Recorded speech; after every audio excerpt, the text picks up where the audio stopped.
Muchas bendiciones a cada uno de ustedes, mis queridos hermanos y amigos. Estamos dando inicio a este curso del Evangelio según San Juan. Eh, Estudiar el Evangelio según San Juan, mis queridos hermanos, nos va a ayudar a nosotros a entender, número uno, el pensamiento del escritor. Porque el escritor tiene su propio enfoque. Primero que todo, la revelación de Dios, hay que entender cómo viaja y cómo llega a nosotros. Dios entregó su revelación y entregó su palabra a hombres mortales para que transmitieran su revelación según su idioma, según su cultura, según su idiosincrasia, según su capacidad de entendimiento para poder transmitir el mensaje. De modo que como estudiantes de la Biblia tenemos que aprender a escarbar cuál es el mensaje de Dios y saber separar el pensamiento del autor, la cultura del autor, la idiosincrasia del autor y qué es lo que estaba pensando en el autor en ese momento que tenía el mensaje para dar a la comunidad que estaba dándole. En ese sentido vamos a entender también la comunidad, el contexto en el cual el autor estaba compartiendo el mensaje. Sabemos que Juan es el escritor del Evangelio, escribió otros libros, ¿no es verdad? Primera carta de San Juan, segunda y tercera carta de San Juan, y también creemos por fe que él escribió el libro de Apocalipsis, el libro de Revelaciones. En este sentido, entendemos que es el mismo Juan que escribió todo, y Juan tiene una perspectiva profética, una visión perfecta, una visión de águila, si se puede decir, al compartirnos el mensaje del Evangelio y los mensajes que tiene de parte del Señor. De los 4 evangelios se desglosan de la siguiente manera. Hay 3 evangelios que son sinópticos y el Evangelio de San Juan, que es clasificado como un evangelio que no es sinóptico. ¿Cuál es la diferencia entre este y los otros 3? Bueno, pues los 3 son, como su nombre lo dice, es una sinopsis y tienen cosas en común. Y es como un resumen de biográfico, es un resumen biográfico de la obra de Jesús. No fue escrito con ese fin. Mateo, Marcos y Lucas no escribieron con el fin de hacer una biografía de Jesús. Escribieron con el fin de dar a conocer el Evangelio de Jesucristo, es decir, el mensaje de Jesucristo a través de lo que ellos consideraban la forma correcta, contar la historia de Jesús.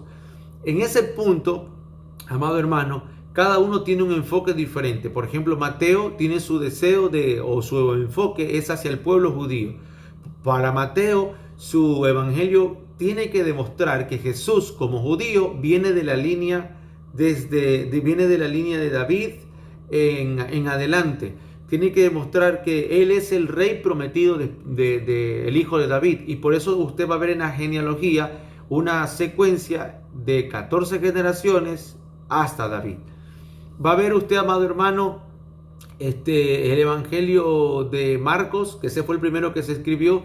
Él está en una comunidad griega y judía alrededor, y por esos evangelios se dice que es el más sencillo o es el más práctico, pero en realidad es el más evangelístico. Marcos no explica casi nada. Marcos cuenta los milagros y cuenta algunas palabras que Jesús dijo, porque su enfoque va más a impactar a la comunidad griega desde un punto de vista evangelístico o judeo-griegos, o los llamados los judíos helenistas.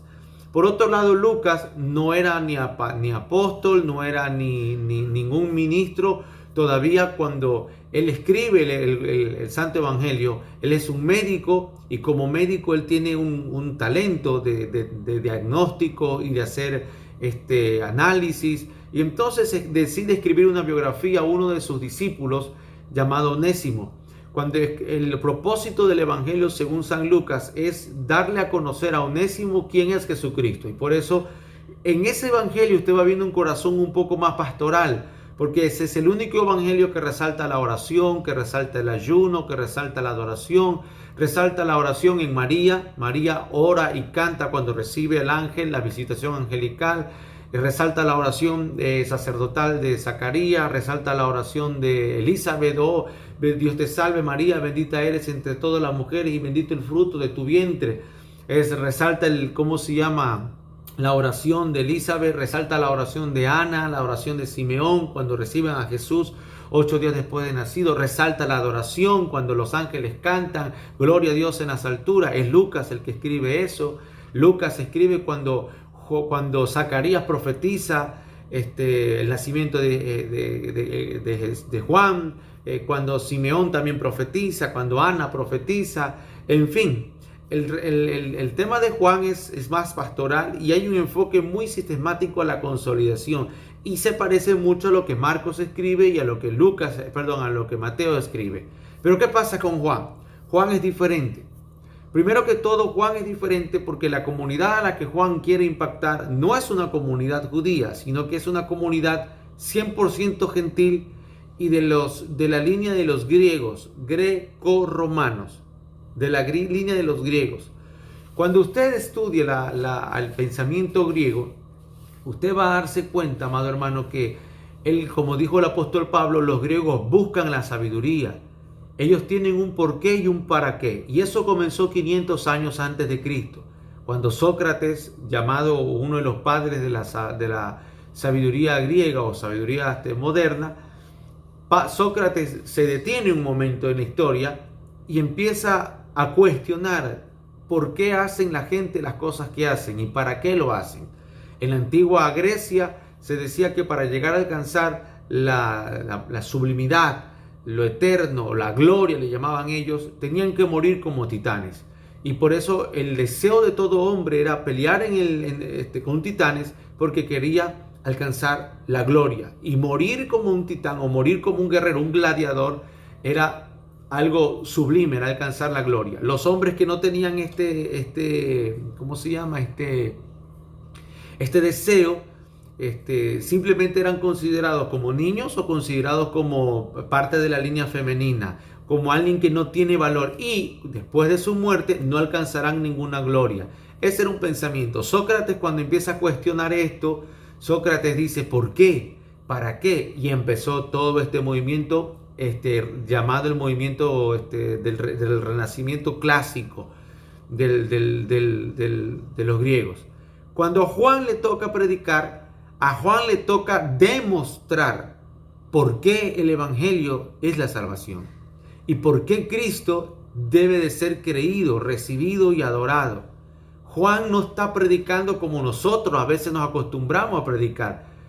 ¿Con qué? Por fe. Le tocó una comunidad que preguntó, más allá de la fe, querían la racionalización, querían entenderlo todo. Pablo no tenía mucha paciencia para los griegos. Pablo les decía a los griegos, ¿cómo fue que le dijo? A los judíos piden señales y los griegos buscan sabiduría, pero para los dos, Cristo es poder de Dios y Cristo es sabiduría de Dios. Ahí quedó. Pero Juan se toma el trabajo de explicar y en eso consiste el evangelio. Juan no habla de muchos milagros, Juan habla de pocos, pero los pocos milagros que habla, Juan se toma el trabajo de explicar por qué y para qué ese milagro. Juan no habla mucho de los acontecimientos de Jesús, pero toma unos 2 o 3 y los explica por qué y para qué. Juan toma unas cuantas palabras de Jesús y explica por qué y para qué. Juan divide su libro en 2 partes, en los hechos de Jesús y se toma su tiempo para explicar el por qué y el para qué, y la otra mitad del libro, que es más o menos del capítulo 12 o 14 en adelante, ya nos muestra el corazón de Jesús, que es las conversaciones que tuvo en relación personal con sus 12 discípulos. Y aquí ya no está explicando un por qué y un para qué, aquí está mostrando una actitud más privada y más íntima, un conversatorio que Jesús tuvo con sus discípulos. Entonces, nosotros entendiendo esto, ¿qué es lo que el autor tiene en mente? El autor tiene en mente demostrarle a su audiencia el por qué y el para qué.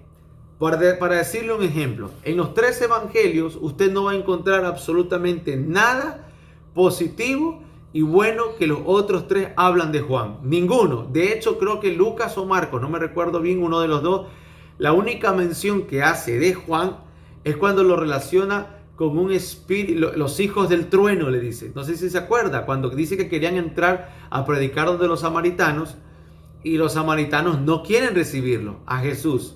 ¿Y quiénes son los campeones que le dijeron a Jesús? Jesús, manda, danos la orden y nosotros vamos a orar para que descienda fuego del cielo y consuma a todos estos samaritanos. Jesús les dijo, ustedes no saben de qué espíritu son. ¿Quién dio ese testimonio? Creo que fue Lucas o Juan. Los otros no dijeron nada positivo de Juan, dijeron un aspecto negativo. Es como que venga un hermano y le diga al otro, oye, el apóstol lo retó al hermano fulano. ¿Y qué le dijo?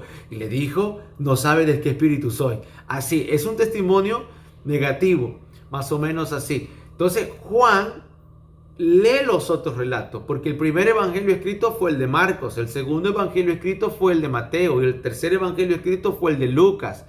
Entonces, Juan lee los tres evangelios y Juan se da cuenta que no hablan nada de él. Cada uno habla de cómo fue llamado. Si se da cuenta, cuando por ejemplo Marcos él no explica cómo fue llamado, pero Marcos da testimonio de que había un muchacho que salió desnudo, despavorido, el momento en el que fue capturado Jesús. Dice, y un muchacho le arrancaron la sábana y salió corriendo desnudo. Nadie más da testimonio de él, pero los historiadores teológicos concuerdan que ese era Marcos, el que salió corriendo. Dice que andaba hecho el curioso por ahí cuando lo capturaron a Jesús. Cuando usted lea Mateo, Mateo da testimonio de él. Dice que cuando Jesús pasó por el pago de los tributos, Jesús le dijo a Mateo, Leví, sígueme. Cada uno da testimonio de cómo Dios lo llamó. Y este es el caso de Juan, porque Juan, primero que todo, da testimonio de él, de cómo Dios lo llamó. Él dice que él era un discípulo de Juan el Bautista y escuchaba a Juan el Bautista. Y cuando Juan el Bautista dijo, este es el Cordero de Dios que quita el pecado, a él oír, Juan se desligó de su primer maestro, que era Juan, su primer pastor, que era Juan el Bautista, y fue a seguir a Jesús, a su nuevo maestro. Y Juan da testimonio de que, mira, qué modesto que Juan. Dijo, y el discípulo que Jesús más amaba. Tú no vas a encontrar eso en Marcos y en Lucas y Mateo. Eso da testimonio de él. Hay jocosidades en la escritura. Por ejemplo, cuando en el libro de Éxodo se da testimonio de Moisés, dice que Moisés nació de Jocabed, y cuando él nació, Éxodo 1 creo que es, dice que y el niño era hermoso en gran manera. ¿Quién escribió el libro de Éxodo? Lo escribió Moisés. Mira qué modestia. Moisés escribiendo de sí mismo que él cuando era un niño hermoso. Cosas como esas usted se va a encontrar en las Sagradas Escrituras. Y Juan también da testimonio. Y Juan dice que era el discípulo que más amaba a Jesús. Era el discípulo el que recostaba su cabeza en su pecho. Y era el discípulo el cual lo defendió Jesús. Se recuerda, dice que cuando en Juan 24, creo yo, dice que cuando Jesús le exhorta a Pedro, le dice, si yo quiero que éste quede hasta que yo venga, ¿qué de ti? Son testimonios que da Juan refiriéndose a sí mismo en respecto al libro. Esto nos da a nosotros un punto de vista biográfico y entendemos cómo es la personalidad del apóstol Juan. A veces, amados hermanos, nosotros, aquí vamos a reflexionar en esta parte, a veces nosotros vemos mal cuando alguien se presenta y es legal presentarse. Yo soy pastor, yo soy profeta, yo soy maestro, soy ministro, está muy bien. Contar su testimonio, esta es mi experiencia con Dios. A veces la gente no tiene mucha piedad y paciencia cuando escuchan el testimonio de alguien más. Hay que tener piedad y paciencia porque para otra persona su testimonio es importante, su testimonio es relevante. Que yo no haya salido de las drogas y que a mí Dios no me haya llamado de las drogas no me califica como alguien para tildar de inferior el testimonio que alguien ha salido de las drogas o del alcohol o del homosexualismo. ¿Y cómo encontró al Señor? Hay que ponernos la mano en el corazón. A veces no tenemos paciencia cuando alguien tiene un testimonio que contarnos y quiere decirnos que tuvo una experiencia. Y yo les voy a poner un poquito más el puñal en la yugular. a veces no le tenemos paciencia a los niños que tienen testimonio por una experiencia con Dios. Los niños muchas veces tienen un sueño, dicen soñé con Dios o soñé con Jesús, y nosotros le tomamos en poco esa experiencia. A veces nosotros no sembramos correctamente y vemos el testimonio de Juan de esa manera. Y ellos quieren contar su experiencia. A veces los niños tienen experiencia de cómo Jesús volverá, o cómo es el cielo, o cómo es el infierno, o cosas espirituales, qué sé yo. Recuerde que dice el Salmo que de los niños y de los que maman, Dios fundó la fortaleza y Dios les revela la alabanza. Entonces, a veces Dios nos manda un público, nos manda a ser piadosos con personas a las cuales fracasamos, los hacemos sentir mal. Y a veces son los niños, a veces son nuestros propios hijos. 10 años más tarde no entendemos por qué no quieren aceptar al Señor o ir a la iglesia. Y simplemente es porque tomamos en poco su testimonio, tomamos en poco su experiencia. Pero si usted hace este ejercicio de atender y escuchar, yo le aseguro que aquella persona que tuvo un testimonio se va a sentir muy bien. Porque Juan, como escritor, quiere que su libro sea entendido como él tuvo la intención, porque él tuvo una revelación y una idea. Él dijo, un momento, hay cosas que mis compañeros de milicia no han escrito y yo quiero escribir. Y yo quiero que esto se entienda por todas las generaciones. Entonces, primero que todo, respetar al autor. Nunca trate a un autor de la Biblia con libidinosidad. Nunca hable con un vocabulario irrespetuoso de ningún personaje bíblico, porque son siervos de Dios que no están muertos, porque Dios no es un Dios de muertos, Él es un Dios de vivos. Estos personajes están vivos con Cristo, como Él lo prometió. Él nos prometió a nosotros una vida eterna. No nos prometió darnos vida después que Él venga. Él nos prometió darnos vida ahora. Ahora tenemos vida eterna. Un día abandonaremos este cuerpo porque este cuerpo no tiene vida eterna, pero nuestro espíritu y nuestra alma ya tienen una vida eterna. Ya somos eternos. Así que el día, y esto Pablo lo entendió también, que por eso le llamó a la muerte ganancia. El diablo y la muerte creen que ganan al matar este cuerpo, pero lo que no saben es que lo que hacen es liberarnos de este cuerpo de muerte y pasamos a una forma diferente que no sé cómo explicarlo, pero que ya estamos en una eternidad. Y con Cristo, no como algunos dicen, no, van a dormir y Cristo los va a despertar. Eso es falso. En la escatología básica, o sea, lo más básico escatológico es que Jesús dice, hoy estarás conmigo en el paraíso. Lo más básico de la escatología es que al morir y al abrir nuestros ojos, si estamos en Cristo, si morimos en Cristo Jesús, estaremos con Él eternamente. Cuando Él venga un día, vendremos con Él y reinaremos con Él. Pero al morir, estaremos con Él. Entonces entendemos el pensamiento de Juan. ¿Cuál es el pensamiento de Juan? Primero que todo, Él se presenta. Es humano. Juan es humano. Y como humano, tiene estos aspectos en su carácter aquí que se manifiesta, que se presenta.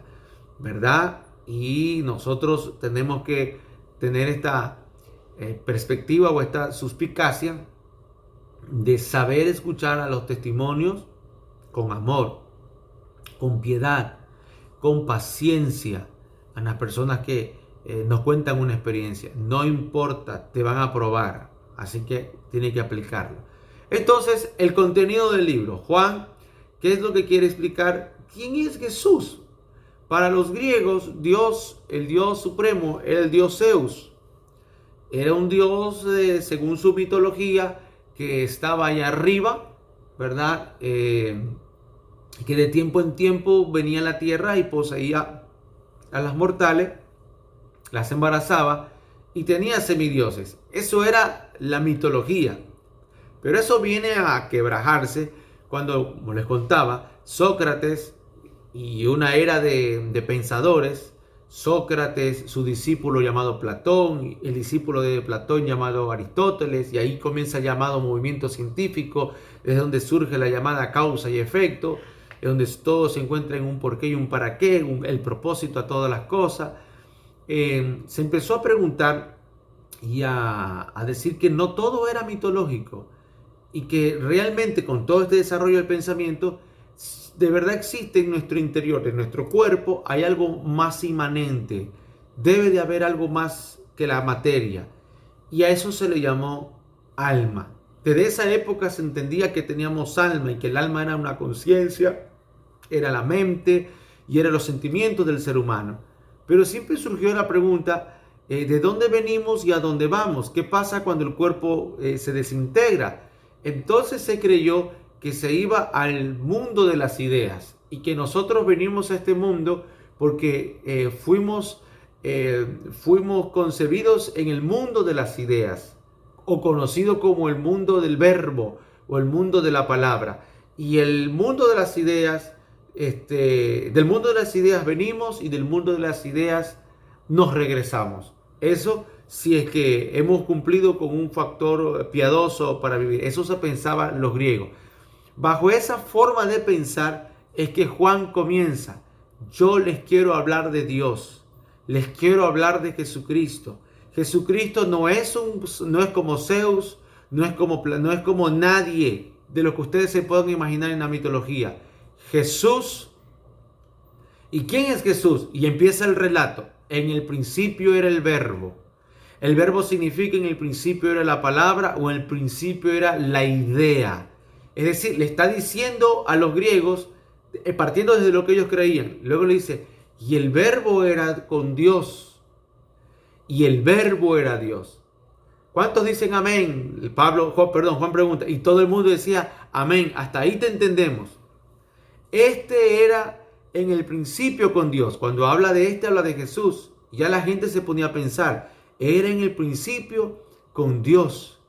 Y todas las cosas, dice, por Él fueron hechas. Y sin Él nada de lo que ha sido hecho fue hecho. Y en Él estaba la vida. Y la vida era la luz de los hombres.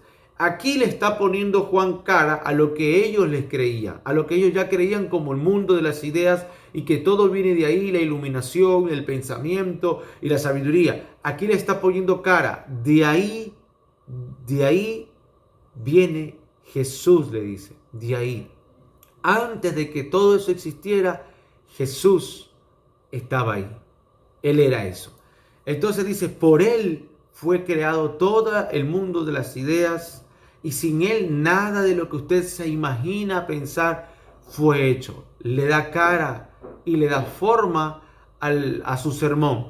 Y sigue diciendo, en el capítulo 1, ya estoy en el capítulo 1, dice, en Él estaba la vida y la vida era la luz de los hombres. La luz en las tinieblas resplandece y las tinieblas no prevalecieron contra ella. Qué poderoso testimonio aquí. Ya en este punto, Juan empieza a ponerlo a Jesús, lo saca del verbo y le empieza a dar un primer, digámoslo de esta manera, el primer punto para dar a entender cómo enfocar y cómo tener una idea de quién es Jesús. Y les dice, Jesús es la luz, dice. La luz, dice, que en Él estaba la vida y la vida era la luz de los hombres. Él es la luz o la vida que alumbra a todos los hombres, dice. Y la luz en las tinieblas resplandece y las tinieblas no prevalecieron contra ellas. Señores, aquí en este testimonio de que está hablando el apóstol Juan, tira abajo una gran cantidad de doctrinas que hoy en día se creen acerca del gobierno de las tinieblas y del poder que las tinieblas tienen sobre la faz de la tierra a través de lo que les llaman orden mundial, sistemas babilónicos, sistemas, tantas cosas que se inventa el ser humano. Dice que las tinieblas no prevalecieron con la luz. Si eso ocurrió allá, antes de que Jesucristo fuese engendrado y muriera y ganara la batalla en la cruz, ¿cómo no será hoy en día? Aquí está el precedente, señores. El cielo siempre reina. La tierra administra las cosas que Dios ha creado, pero el cielo siempre reina. Y nunca, nunca, nunca, nunca Dios ha perdido una batalla. No existe el enemigo de Dios. Dios no tiene enemigos. No hay nadie igual a Él como para que pueda desafiarlo.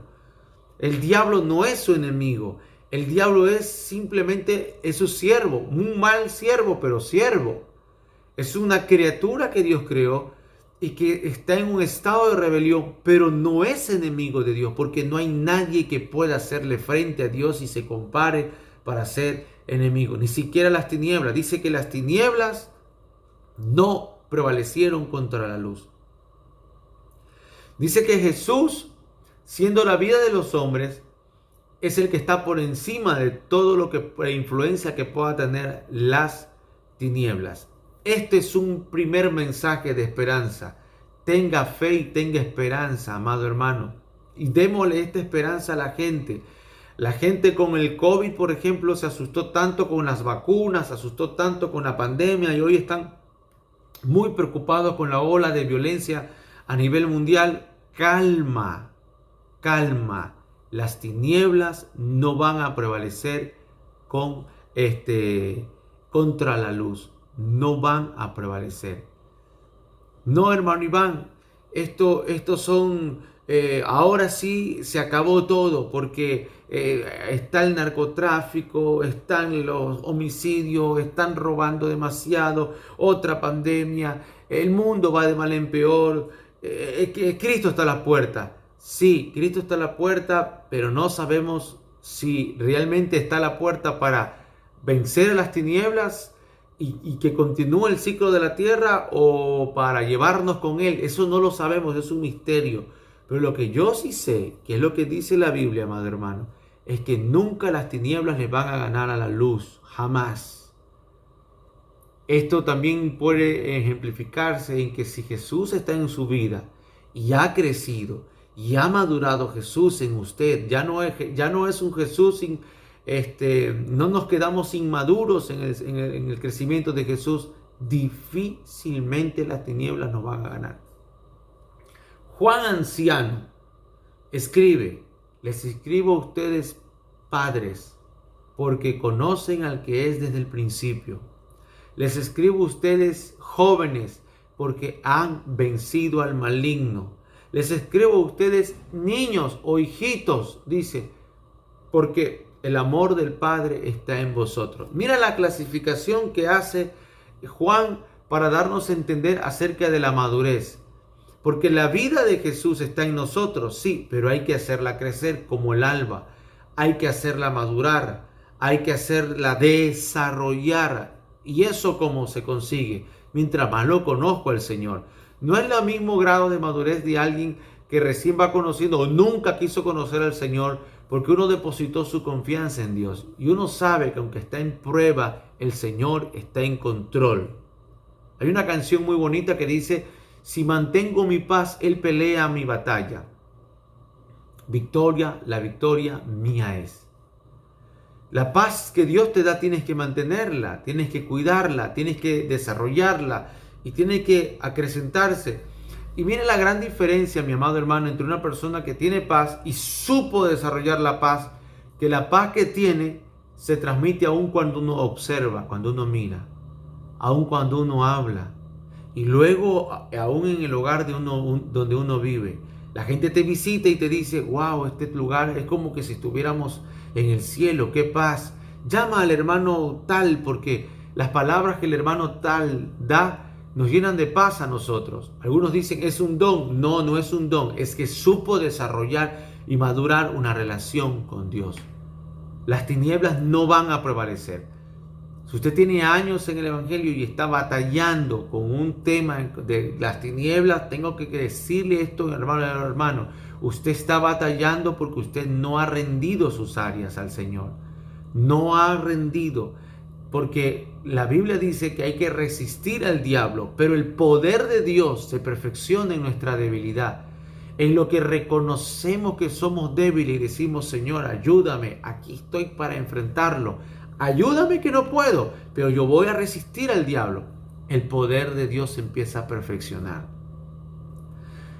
Juan está diciendo el misterio acerca de la luz. Dice, la luz siempre va a resplandecer las tinieblas. ¿Y qué son las tinieblas? Las tinieblas pueden ser maldad, pero las tinieblas también es ignorancia. Y cuando le dice a los griegos que acerca de las tinieblas, le habla en ese mismo feeling. Dice, la luz. Cristo va a alumbrar los ojos del entendimiento. Cristo va a quitarle el velo de la ignorancia. No es tratando de pensar como el pensamiento griego enseña de forma tradicional. Es Cristo el que nos va a dar la verdadera sabiduría. Él es la luz. Entonces, punto número 1 en el capítulo 1, anote. Él va a hacer ver como la luz. La luz en todo lo que podamos entender. Luz como vida, luz como entendimiento, luz como salida, luz como fuente de guerra contra el ejército de las tinieblas, luz como todo. Y ahora empieza a dar testimonio. Dice verso 6. Hubo un testimonio enviado de Dios, el cual se llamaba Juan. Este vino por testimonio,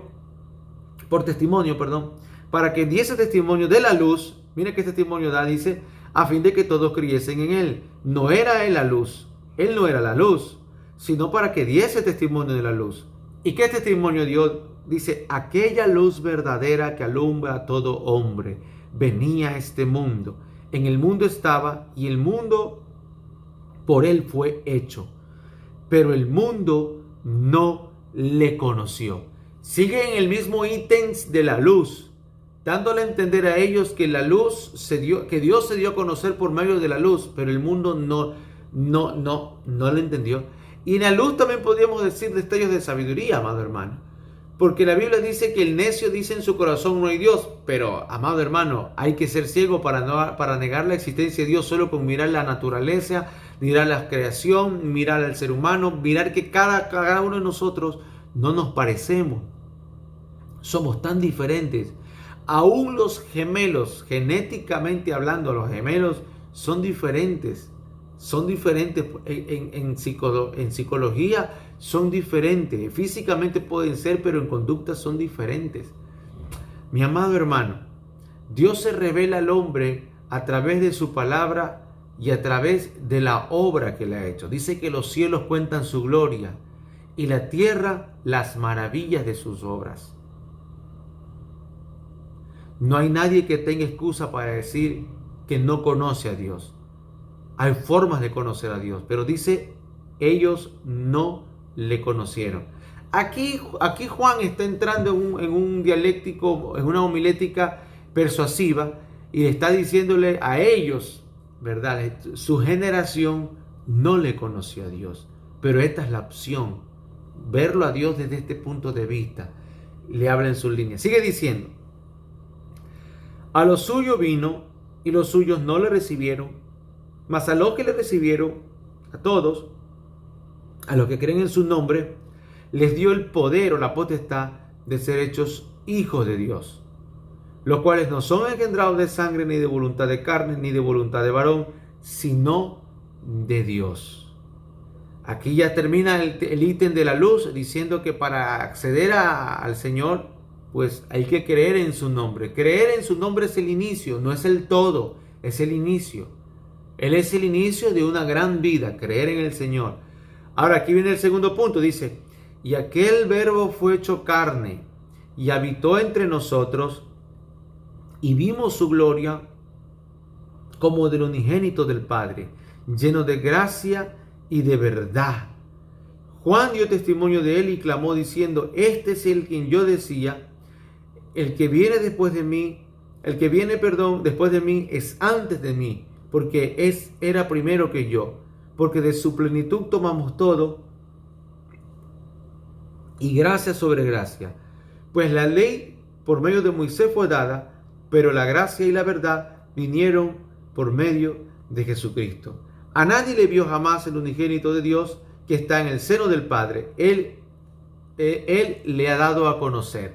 Termina este ítem de la luz diciendo, este es el verbo que ahora se hizo carne. Ahora ya no es luz, solamente como una especie de emanación que se podría manifestar a través de sabiduría, a través de cualquier cosa que podamos observar. Ahora, esa luz tomó un cuerpo humano y está entre nosotros. y habita entre nosotros. Ahora, ¿qué trajo este cuerpo humano o qué trajo esta luz? Dice, trajo la gracia y trajo la verdad. No trajo solo la gracia, no trajo solo la verdad, trajo la gracia y trajo la verdad. Hermano, hagamos una pausa aquí. Usted no puede predicar la gracia sin la verdad y usted no puede predicar la verdad sin la gracia. Si usted predica la gracia sin la verdad, usted convierte el evangelio en un evangelio de apostasía y produce en sus oyentes un libertinaje. Si usted predica la verdad sin la gracia, usted produce un evangelio legalista y la audiencia que lo escucha pues simplemente se convierte en personas prejuiciosas, enjuiciantes, estigmatizadas, despreciativas, odiadores, con la verdad, pero sin la gracia. Cuando dice que Jesús vino con la gracia y con la verdad, es un punto que le clava a la filosofía judía, porque el mal que tenían los judíos era que ellos tenían la verdad, pero no conocían la gracia, y por eso ellos perdieron de vista a Dios, porque se legalizaron y cambiaron la verdad por el mandamiento de los hombres. Invalidaron el poder de Dios por el mandamiento de los hombres. Y Jesús confrontó todo eso, porque cuando vino en acción la verdad con la gracia, los primeros que brincaron fueron los legalistas, los doctores de la ley, los fariseos, los saduceos, etc. Si usted divorcia la gracia de la verdad, usted pierde el respaldo de Dios. Pero si usted asocia la gracia con la verdad, entonces usted va a saber usar la verdad en amor, entonces usted va a saber tener límites con la gracia, porque la gracia sí tiene límites. No es como alguien dice, yo vivo en la gracia, equivale a vivir sin límites. Falso. La gracia tiene límites. Los límites no lo pone su pastor, los límites no lo pone su maestro, los límites lo pone la ley del Espíritu que opera en tu conciencia. Juan explica en primera carta de San Juan, si tu corazón te reprende, el límite de tu conciencia, confianza ten en Dios. Mayor que tu corazón, si tu corazón te reprende, mayor que ese corazón, o sea, mayor que ese límite o ese juicio, es el juicio de Dios. Pero si tu corazón está en paz, tranquilo, dice, no pasa nada, no tienes cuentas con Dios. Pablo, cuando explica acerca del límite de la conciencia en Romanos capítulo 14, explica bien esto. ¿Tienes tu fe para algo? ¿Crees que comer carne está bien? ¿Crees que celebrar la fiesta de las lunas está bien? ¿Crees que guardar días está bien? Está bien, pero tenlo para ti, dice Pablo. Pero si ves a un hermano que no come carne y come verduras, porque para él, su conciencia le es ofensivo, porque ese es su límite, no lo afrentes, no lo hagas delante del hermano, déjalo. Dice, no seamos arrogantes con el débil, ni tampoco enjuiciemos al que tiene cierto grado de libertad. ¿Se entiende esa parte? Porque a veces nosotros caemos en gravísimos errores de ausencia de piedad por defender la verdad. En las redes sociales abundan los programas de gente que se llama apologistas de la Biblia, defensores, predicadores, pero su único enfoque es defender la verdad sin la piedad, o simplemente hacer un juicio de la gracia nada más sin tener la verdad. Y Dios no nos llamó a nosotros a dañar a nadie, ni a juzgar a nadie, ni a criticar a nadie. Alguien dice, por no juzgar es como estamos. Un momento, muy bien. Jesús dice, ¿quieres tú ser juez? Hay un requisito para juzgar. El primer requisito es ser consciente, escuche lo que le voy a decir, que con la misma vara que usted mida lo van a medir. ¿Eso qué significa? Pablo lo explica de otra manera, que juzguemos con mansedumbre, considerándonos a nosotros mismos, porque en lo que juzgamos vamos a ser probados. tarde o temprano, vamos a ser probados. Entonces, ¿qué dice Jesús? Mira, yo te recomiendo, si quieres jugar está bien, Jesús dice, pero con la misma vara te van a medir. Primer punto. El segundo punto, está bien, quieren juzgar conforme a la verdad, muy bien. El que esté libre de pecado, hágalo. Si tiene que matar por defender la verdad, mátelo. Pero si usted está libre de pecado, ¿qué te califica a ti como un juez estar libre de pecado? ¿Verdad? Bueno, Jesús dijo eso y no hubo nadie. Pero yo te digo una cosa, querido hermano, reflexionando. Aún la gente de Juan capítulo 8, que tiró la piedra, que la dejó a un lado y dice que fueron acusados con su conciencia. Para mí esa gente es de mejor calidad que la gran mayoría de personas que hoy están en las redes sociales, porque sus conciencias ya no les acusa. Ya no les acusa la conciencia. ¿Y qué le llama Pablo a eso? La cauterización de la conciencia. Y esto es peligroso, hermano. Esto es muy peligroso. Porque cuando la conciencia se cauteriza, ya no siento la reprensión de Dios. Ya no siento que más importante que defender la verdad es mi hermano que está en el error. Que Santiago, con todo y ser ultra conservador, Santiago dice que el que ayuda a un hermano a volverse de su pecado, dice,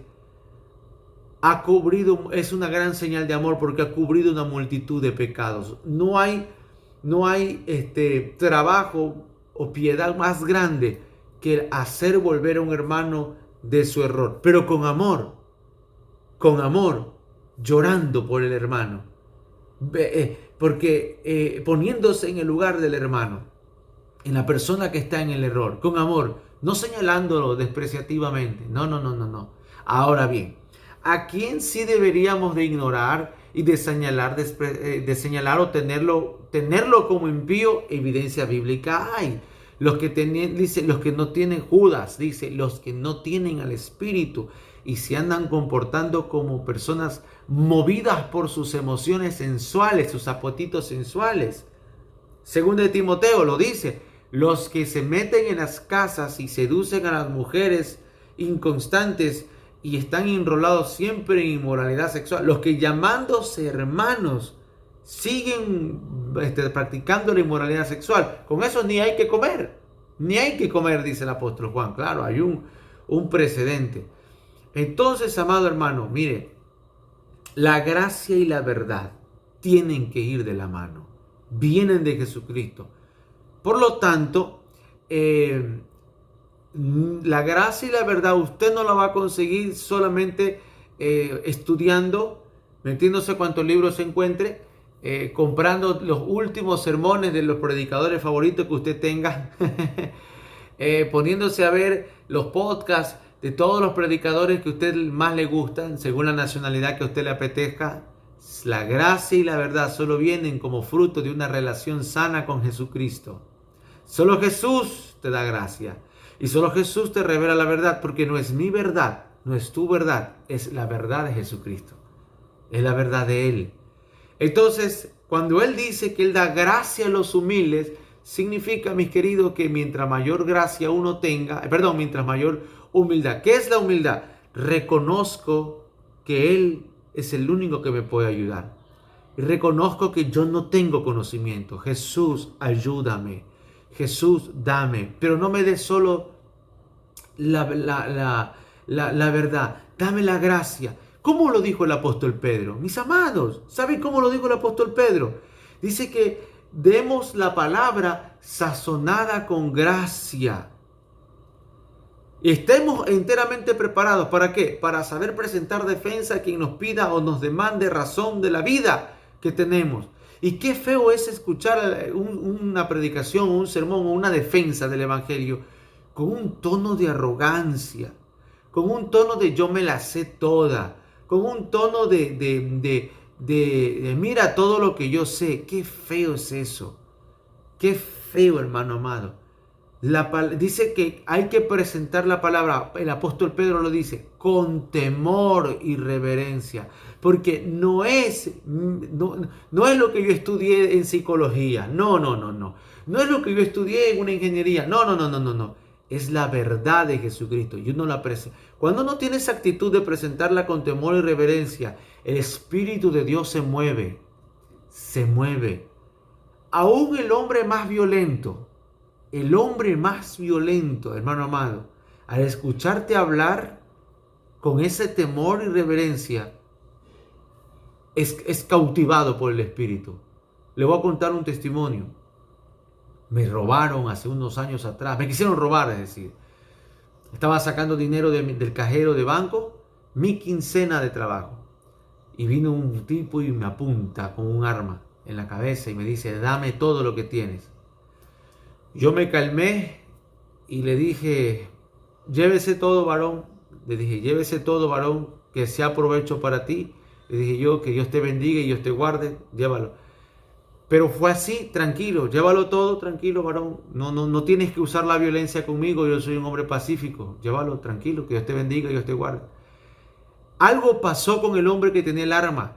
Estaba enojado, y me dijo, yo no sé qué me pasa, siento algo aquí adentro, no te puedo robar, me dijo, no te puedo robar. Y no me robó, me devolvió el dinero y es más, me escoltó. Con todo y armado me dijo, yo lo voy a llevar hasta la parada de bus. En ese tiempo todavía no tenía vehículo propio. Yo tenía que ir a la parada de bus en un sector muy peligroso. Y me dijo, yo lo voy a llevar hasta tomar el bus. Me dijo, porque aquí roban bastante. Y yo no cargaba mi Biblia en la mano. Y me dice, si no lo ven usted con una Biblia en la mano, no respetan aquí a nadie. Y con pistola en mano, yo iba con un guardaespaldas atrás. Era un ladrón, era un pillo. Hermano, pero yo le cuento esta otra historia. Mi hermano también le robaron, pero mi hermano no estaba consagrado con Dios. Y mi hermano usó la misma frase, le dijo al ladrón, Dios te bendiga, varón, Cristo te ama, Dios te bendiga. Y el ladrón le pegó, le robó todo, le pegó, le golpeó, lo golpeó. Y me dijo, mi hermano me dice, no entiendo, me dice. ¿Qué no entiendes? Le digo yo. ¿Por qué a ti sí te funciona y a mí sí? Yo le digo, porque el verbo se hizo carne en mí y las palabras que salen de mi boca son espíritu. ¿Con qué tono le has de haber dicho al hombre? Porque el hombre tiene que entender, el hombre entiende cuando uno tiene miedo o quiere usarlo como una vara mágica, pero cuando en ti sale espíritu y sale vida, tus palabras Dios las va a respaldar. Las va a respaldar, amado hermano. Esa es una clave, va a respaldarla. Entonces tengo muchas historias así, muchas historias de gente violenta, de gente, hace algunas semanas, un par de meses atrás, un mes creo atrás, tuve un incidente de tránsito y la persona con la que tuve un incidente de tránsito, ni yo lo choqué ni él me chocó, pero él pensó, no sé qué le pasó, se enojó conmigo, mucho se enojó conmigo, tanto que se bajó del carro y me golpeó el vidrio y me quería golpear. Mi esposa me dice, no bajes el vidrio, y yo bajé el vidrio. No lo bajé todo tampoco, no, pero yo no soy provocador, no lo bajé todo. Y solo le dije, ¿por qué te enojas tanto, amigo? ¿Cuál es tu enojo si nadie te ha chocado? Y me insultó, me dijo hasta de qué me iba a morir, con palabras muy gruesas me insultó. Y yo le dije, tú estás cometiendo el error, amigo, porque te quieres meter sin direccional, sin yo saber que tú quieres cambiarte de carril. ¿Cómo yo sé que te quieres cambiar de carril si nunca vi? Simplemente fue algo fortuito. Entonces, solamente eso hablé. El hombre no se le puso la cara roja, ya no me gritó, no me insultó, ya dejó de estar así y nada.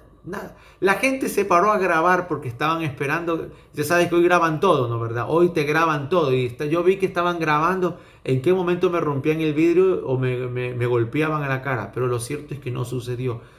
Dios te va a respaldar cuando sabes usar la verdad. Si hay algo que yo tengo como filosofía es siempre hablar la verdad, cueste lo que cueste. Solo hay que saberla hablar. Hay que hablarla con humildad, hay que hablarla con sencillez, hay que hablarla con empatía y Dios va a respaldar. Bueno, sigamos. Entonces Juan está hablando, el primer punto les habla acerca de la luz, el segundo punto le habla de la asociación de la verdad y la gracia, el tercer punto viene acá, dice, versículo 19 dice, este es el testimonio de Juan. Cuando los judíos enviaron de Jerusalén sacerdotes y levitas para que le preguntasen, ¿tú quién eres? Le dice. Confesó y no negó, sino confesó. Yo no soy el Cristo. Y le preguntaron, ¿qué pues? ¿Eres tú Elías? Dijo, no. ¿Eres tú el profeta? Y le dijo, no. Pues ¿quién eres? Para que demos respuesta a lo que nos enviaron. ¿Qué dices de ti mismo? Yo soy la voz que clama en el desierto, enderezad el camino del Señor, como lo dijo el profeta Isaías. Y que los que habían sido enviados eran de los fariseos y le preguntaron, ¿por qué pues bautizas si tú no eres el Cristo, ni Elías, ni el profeta? Juan le respondió, yo bautizo con agua, mas en medio de vosotros está uno quien vosotros no conocéis. Este es el que viene después de mí, que es antes de mí, del cual no soy digno de desatar la correa del calzado. Estas cosas sucedieron en Betábara, al otro lado del Jordán, en donde Juan estaba bautizando. El siguiente día Juan dijo a Jesús, el siguiente día vio Juan a Jesús que venía y dijo, he aquí el Cordero de Dios que quita el pecado del mundo. Este es el quien yo dije, después de mí viene un varón del cual es antes de mí, porque era primero que yo, y yo no le conocía, mas para que fuese manifestado Israel, por esto vine yo bautizando con agua. Mire, el tercer punto que habla aquí Juan es, primero, Él es la luz, segundo, Él es la gracia, Él trajo la gracia y la verdad, y tercero, Él muestra que Él es el Cordero de Dios. ¿Y por qué Cordero de Dios? Dice, es el Cordero que quita el pecado. Aquí Juan le está diciendo ya a la gente, hay un pecado, hay un problema. El problema de la sociedad y de la raza humana no va a venir solo quedándonos con la luz, solo quedándonos con la sabiduría o el conocimiento. El problema del pecado va a venir por medio del Cordero de Dios, porque Él es el que quita el pecado. Mire esta parte. Juan utiliza 2 veces la palabra digno.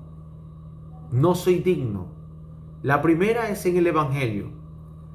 La segunda es en el libro de Apocalipsis. Y dice que cuando Juan en Apocalipsis tiene la revelación, esto yo trato de sentir el corazón de Juan y me da ganas de llorar a mí esta parte, hermano. Porque Juan habla de Jesús y toda su vida habló de Jesús. Y el libro de Apocalipsis inicia como una prueba a los que tanto hemos predicado de Jesús. Y en algún momento vamos a ser probados como Juan fue probado a este punto. Juan tiene esta experiencia en el cielo y ve el sello, el libro con los 7 sellos, y escucha la voz del ángel y dice, ¿quién es digno de abrir el libro de los sellos? Y Juan miró entre todos los vivientes, dice, de la tierra, de los antes y de los que estaban en el cielo, y dijo, y no se halló a ninguno digno de abrir los sellos. Y dice Juan, y yo lloré mucho, porque nadie se halló digno de abrir el libro de los sellos. Oiga esta palabra. El tema de hallarse digno, el apóstol Pablo también lo dijo. Dijo Pablo que nosotros tenemos que correr la carrera a fin de ser hallados dignos de una corona de vida. Y Jesús lo mencionó. Jesús dijo cuando dice el día de su vida, el día de su venida, dice que seamos tenidos, dice, por dignos de escapar, por dignos de huir. Oren y velen para que sean tenidos dignos de escapar. Fíjese, amado hermano, que le dice Juan, no encuentro a nadie que sea digno. No había nadie digno de abrir. Y Juan llora y se lamenta. Y de repente Juan observa lo que escribe aquí. Es como, permítame decir, es como que Juan observó sus primeros días, la forma en la que Juan vio a Jesús en sus primeras predicaciones, como el Cordero de Dios. Dice Apocalipsis, y vi yo a un Cordero como inmolado. ¿Qué es un cordero como inmolado? Un cordero herido, ensangrentado, cortada la cabeza y que estaba completamente ensangrentado. Vi como un cordero inmolado, dice. Y Juan se alegró, dice, y el cordero fue hallado digno de abrir el libro y se puso muy contento. Entonces, ahora que dice Juan acá, yo no soy digno de desatar la correa de su calzado. Hace la presentación Juan de Jesucristo al mundo como el cordero que quita el pecado. ¿Será que el mundo es digno de recibir este cordero? ¿Será que somos dignos de recibir el Cordero de Dios? Yo creo que no somos dignos, igual que Juan no era digno de desatar el calzado. Y aquí empieza la manifestación del amor de Dios, no siendo nosotros dignos. Él se volvió digno de abrir los sellos. Él se volvió digno de ser nuestro representante y nuestro Salvador. Él es el Cordero de Dios. Señores, la señal más grande que tiene un profeta no es que se le cumplan las profecías, no es que te adivinen tu número de DNI, tu número de registro social, tu número de cédula o tu número de pasaporte.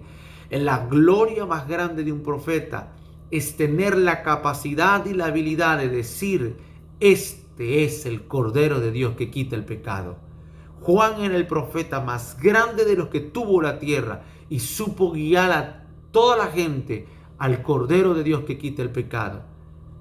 Habemos profetas aquí. Usted tiene un profeta que conoce y que se siente bien porque se le cumplen las profecías, pero no sabe presentar a Jesús. Vaya y llévele este mensaje. Tienes que aprender a presentar a Jesús. Porque nuestra gloria como profeta es decir, este es el Cordero que quita el pecado. ¿Quién? Déjame mostrarte para que logres entender que la solución a tus problemas es Jesucristo. Tengo que desarrollar la habilidad de hacerte ver, hacerte entender quién es Jesucristo. Llévele este mensaje a los profetas que usted conoce. Si no sabe presentar a Jesucristo, si habla de todo menos de Jesucristo, le falta entrar a la escuela del Espíritu. Porque el testimonio de los profetas es Jesucristo, dice Apocalipsis 22. ¿Cuál es el espíritu de la profecía? Dice, es el testimonio de Jesucristo. Adora a Dios. Entonces fíjese, amado hermano, es el Cordero de Dios que quita el pecado del mundo. Y aquí podemos desarrollar esta gran problemática, cómo vencer el mal. Si Dios, alguien preguntó, ¿por qué Dios permitió que el pecado entrara al huerto del Edén? Por más feo que parezca, si el hombre no hubiera pecado y si Dios no lo hubiera permitido, señores, no hubiéramos tenido la oportunidad de conocer a tan precioso Salvador. No hubiéramos tenido la oportunidad de conocer y sentir lo que es la redención, de que te quiten el pecado de ti. Porque hay algo que Adán nunca iba a entender, era ser agradecido porque alguien murió por él. Adán nunca iba a entender lo que era la misericordia de Dios, porque Adán era perfecto cuando lo crearon y daba todo por sentado. Pero nosotros, que no nos merecemos y no nos somos dignos, amamos la misericordia de Dios. Porque no, siendo pecadores y estando muertos en delitos y pecados, Él murió por nosotros. Esta concepción de que Él quita el pecado nos vuelve a nosotros más sensibles, pero no solo eso, nos da a nosotros la responsabilidad de ser sensibles con el resto también. Así como nos perdonaron, Dios espera que nosotros perdonemos. ¿Usted espera que Dios lo perdone rapidito, con una oración? Así también hay que perdonar al prójimo. ¿Y quién es el prójimo? Primeramente su pareja. Perdona a su esposa, perdona a su esposo. No, hermano Iván, es que usted no sabe lo que él me hizo. Bueno, el mismo argumento que ustedes se lo van a dar allá cuando usted pida perdón. Rapidito. Tenga cuentas cortas. Perdone a las personas que pudieron haberle ofendido. Suelte. Él es el único que puede ayudarnos a lidiar con el tema del pecado. con cualquier tipo de pecado. Solo Jesús. Y bueno, dice que versículo 36 dice, mirando a Jesús que andaba por allí, dijo, he aquí el Cordero de Dios. Le oyeron hablar los dos discípulos y siguieron a Jesús. Y volviéndose a Jesús y viendo que le seguían, les dijo, ¿qué buscáis? Ellos le dijeron, Maestro, ¿dónde moras o dónde vives? Le dijo, venid y ved.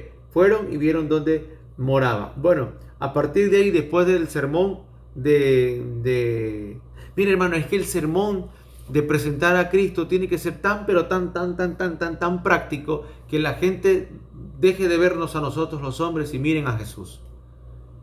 Usted puede escuchar nuestro consejo, usted puede seguir nuestro consejo, pero de verdad, si yo soy un buen maestro y espero serlo, a veces soy un pésimo maestro, pero ojalá yo lo sea, es que mi enseñanza lo lleve a usted a verlo más a Jesús, a conocerlo más a Él, porque dice que en ese momento sus discípulos se fueron con Jesús y fueron a orar y fueron a buscarlo. Si el fruto de este curso es que usted se acerque más a Dios y ore al Señor y busque ayunar y quiera tener revelaciones, ya está. La hice, hermano amado. Si ya no nos vemos en otro curso, nos vemos en el cielo y Dios me dirá, la hiciste bien, la hiciste muy bien. Ellos vinieron hacia mí. Porque eso es lo que dice Pablo. Dice que cuando dice, hacemos algo bueno, será comprobado, dice, por la abundancia de acción de gracias que lleguen al Señor.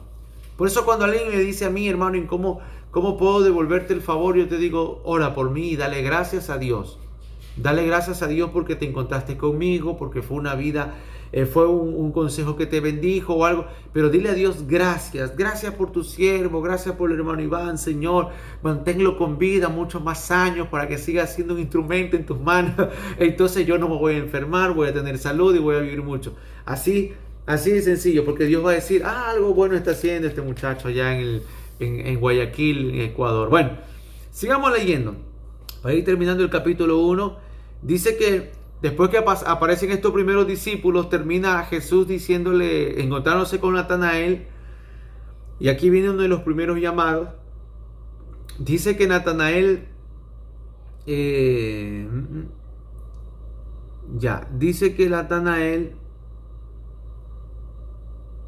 estaba...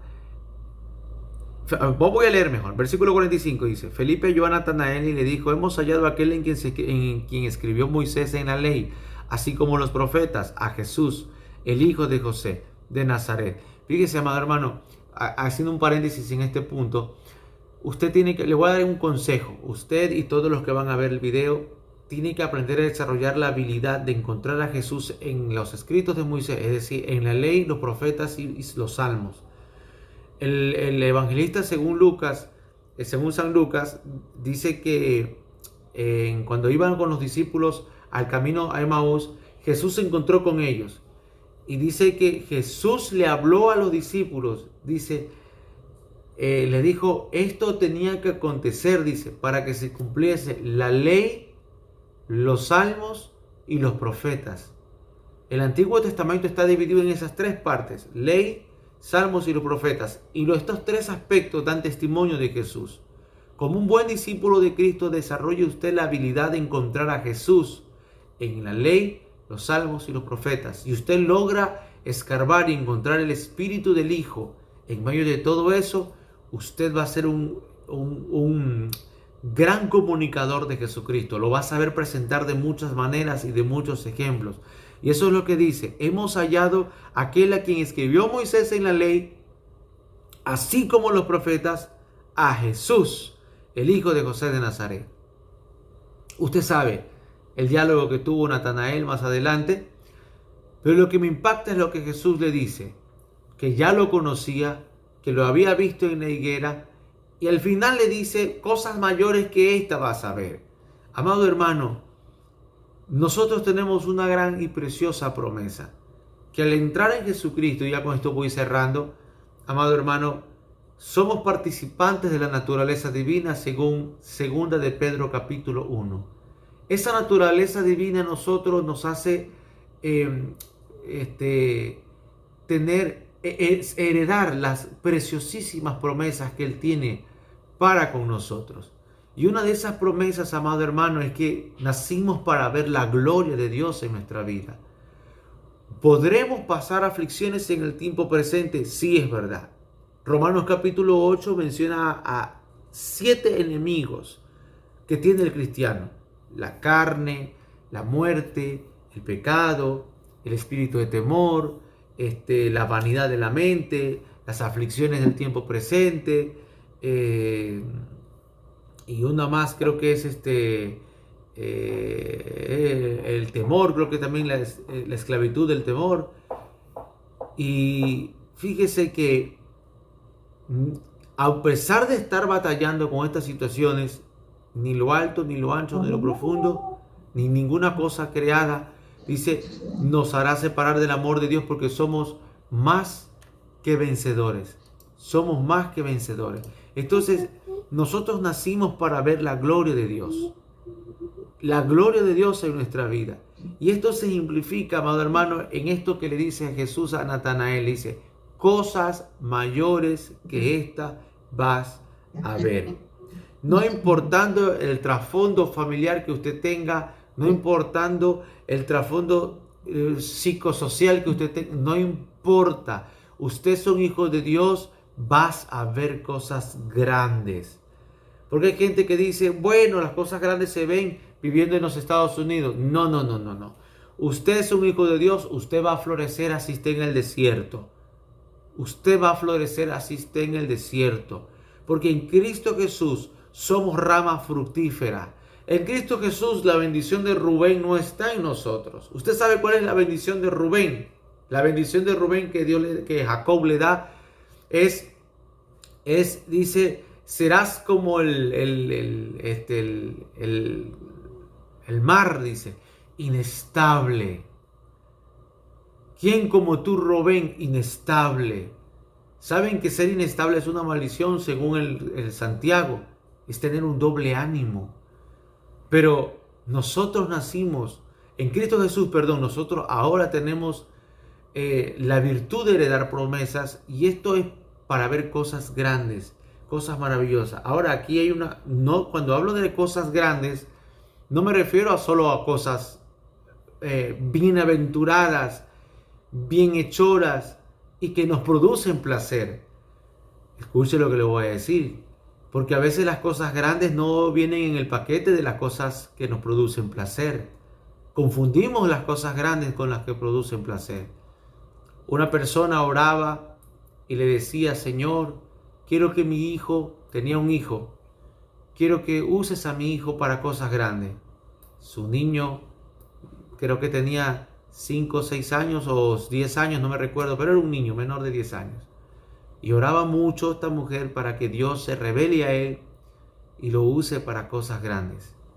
Este niño de repente cae desmayado y los médicos detectan que tienen un problema, una inflamación en un nervio del cerebro, y hay que hacerle estudios y exámenes y todo el tema, y conforme va pasando las horas de estudios y examen, el nervio hace que, no sé, revienta algo acá en la cabeza. Lo cierto es que el niño murió. Murió la criatura. En un día, en una mañana entraron y en la tarde el niño ya estaba muerto. Y le preguntan a la mamá si va a donar los órganos. La señora no sabía qué hacer, le dijo, déjeme pensarlo, déjeme hablar, pero tiene que ser rápido, porque todos los órganos de su niño están buenos. Lamentablemente fue un tema de su cerebro, y el cerebro es que le quitó la vida. Entonces, como era una mujer piadosa y no entendía lo que estaba pasando, pues le dijo al doctor, está bien, busque los órganos que necesite y sáquelos y entrégueme a mi hijo. Y donó los órganos. Al cabo de algunos años, 6 años más o menos, ella cayó obviamente en depresión, en tristeza, porque no entendía. Señor, yo oré tanto para que Dios usara, ¿y qué pasó, Señor? No entiendo. Pero al cabo de unos 5 o 6 años, volvió a encontrarse con el médico, tuvo una cita médica y el médico le contó, nunca le preguntó, nunca quisiste saber qué pasó con los órganos que donaste de tu hijo. Le dice, no, nunca quise saber, pero no te gustaría saber. Y le dice, la verdad no sé si hay información. Pues yo sí te voy a contar, le dice, porque estuve atrás de todos esos órganos. Dice, las córneas de los ojos de tus hijos le salvaron los ojos a un señor de 50 años que ya había perdido las córneas y le dio una nueva vida a un señor de 50 años. Dice, el hígado de tu bebé salvó a un niño que había nacido y tenía años en el hospital con cirrosis y con grandes problemas hepáticos, y le sanó. Y el hígado de tu hijo fue compatible al cuerpo de ese niño y pudo salvarse. Otro niño que tenía problemas de los riñones y pasaba diálisis, le cambiaron y que tenía varios intentos de riñones y no era compatible. El riñón de tu hijo fue compatible con ese niño y ya está. Han pasado 6 años y están por ahí, dice. Y otros órganos más que sacaron, otros órganos más fueron utilizados. En total fueron 6 o 5 personas que se beneficiaron de los órganos del niño, que les dio vida a otros niños. Entonces esa mujer en ese momento entendió y dijo, ahora entiendo que Dios usó a mi hijo para cosas grandes. Ahora entiendo que murió mi hijo porque Dios lo estaba usando para sus órganos salvar a otras personas. Si uno se queda con el resentimiento de ¿por qué mi hijo? Caemos en la parte egoísta, porque los hijos a la larga son de Dios. Dios nos los entrega para cuidarlos, educarlos, y un día se van a ir y Él tiene potestad de la vida. Entonces cuando nosotros entendemos que vamos a ser usados para cosas grandes, hay que tener un poquito de conciencia de que no todo es placer.